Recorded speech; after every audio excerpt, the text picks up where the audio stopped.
As you've been hearing, Aer Lingus have announced that they will be cancelling up to 20% of flights for the first 5 days of the pilot action next week. So could 8,000 passengers a day be facing cancellations, or can a resolution be reached in the meantime? Eoghan Corry is editor of Air and Travel magazine. He's on the line now. Eoghan, good morning. Good morning, Pat. Now, is this decision to cancel flights, which is happening from this morning, is that part of a kind of the war with IALPA, or is this management doing what they must do, which is to cope? It's preemptive to reduce the level of disruption.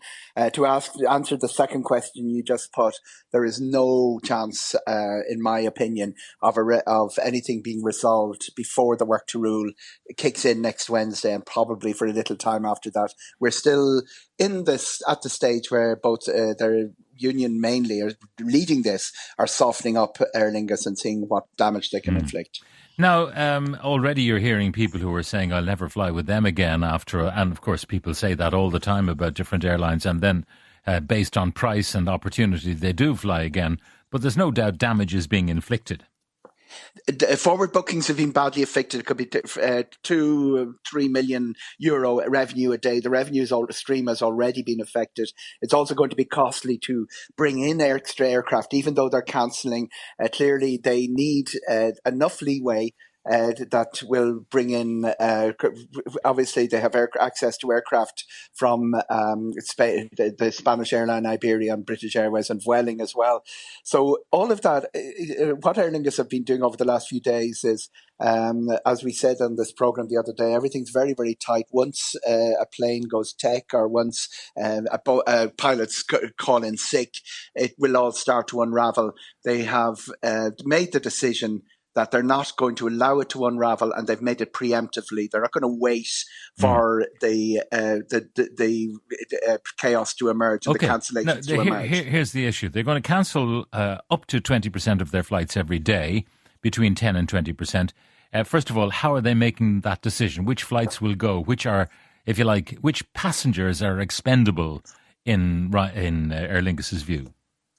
That will not be clear at all at any stage in the process, because it will be a process. They will contact the passengers directly. What is really interesting, Pat, is the emails that went out last night didn't actually tell people their flight was cancelled. It invited them to rebook, seek a refund, or to reschedule their flights, make another booking.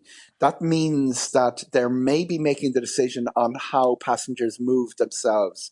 Okay, so they're inviting people to self-serve, if you like, to people who are worried and who are not necessarily tied into a date or a venue or whatever and can go some other time. They're inviting them to go ahead and rebook. And the routes that will be protected are the key transatlantic routes, particularly the ones that only have smaller frequencies. There's some of them only have 4 a week. The trunk routes, the big routes that have loads of flights every day, and there are routes like Heathrow, routes like Malaga, routes like Faro, they will be protected, but we could see them paring back the schedules. If they can get the people from the 11 flights a day down to 9 flights, they're the sort of cancellations we could be looking for. Okay, so but the load factors are probably at this time of the year quite high. We know that Ryanair have had terrific, from their point of view, load factors, 95% plus occupancy of the seats. I don't know if Aer Lingus would be quite as high, but there won't be that many spare seats available. Yeah, Aer Lingus, over the annualised load factor is about 82%. Ryanair, as you say, were industry leaders in this. It's quite amazing what they do to fill every seat on the flight. Michael O'Leary's opinion is that you can't put a seat in the freezer and sell it on Monday. So if he gets €1 for it, he's happy. But it would be higher than 82% at this time of the year. What is also very, very interesting is that they will have been contacted by other rival airlines, including Ryanair, offering them spare capacity. There isn't a lot of spare capacity around. What some airlines do, and Ryanair would be a good example of this, is because on-time performance is really important to them, they have always an aircraft on the ground for the one that goes tech in some foreign remote base. So there are a few aircraft floating around.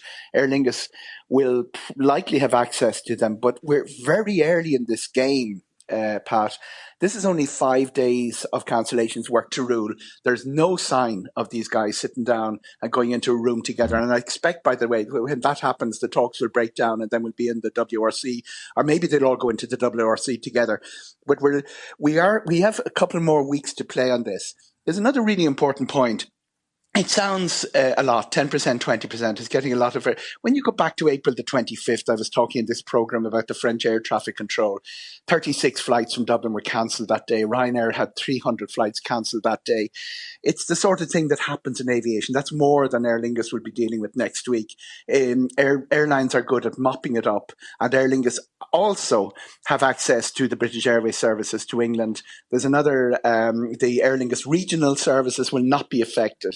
So while I'm not understating the effect of this, you can also overstate it very easily. Yeah. There is an Air France pilot strike looming. There's a WestJet grounding this week. The Toronto air traffic controllers are on strike. It's the sort of thing aviation, being an international business, copes with all the time. And while Aer Lingus pilots going on strike is a big deal within this country, it won't really, Americans thinking of travelling to Ireland probably won't notice it. Now, here's the question which is intriguing me. They cancel flights in order to give themselves the possibility of running the rest of them effectively. But if these guys are working to rule, the roster is sacrosanct. So they can't say to pilot A, by the way, your early morning Faro is cancelled, you're going on the afternoon Malaga. Because the roster is the roster. Yeah, the published roster is a few days in advance, and they will be factoring all of that in. So you mean to say that starting on the 26th, which is when the industrial action begins, they have enough notice now to restructure the roster to maximise their resources on the day? Once the roster, the IALPA position, as I understand it, is based on the published roster, not on precedent or what flights air pilots have been working on previously. And how much notice do they get of that roster? That's what's intriguing me. Yeah, to my knowledge, it's less than a week, but I could be wrong on that. So I do think they're working on a published roster that is due at the time of the work to rule. There is also there's also a lot, once the published roster is up, there's also a lot of swapping and, covering, and somebody wants to be at a family event or something. And that's the flexibility that happens not just with pilots and with cabin crew. The roster works, first of all, there's a published one that's it isn't regarded as set in stone.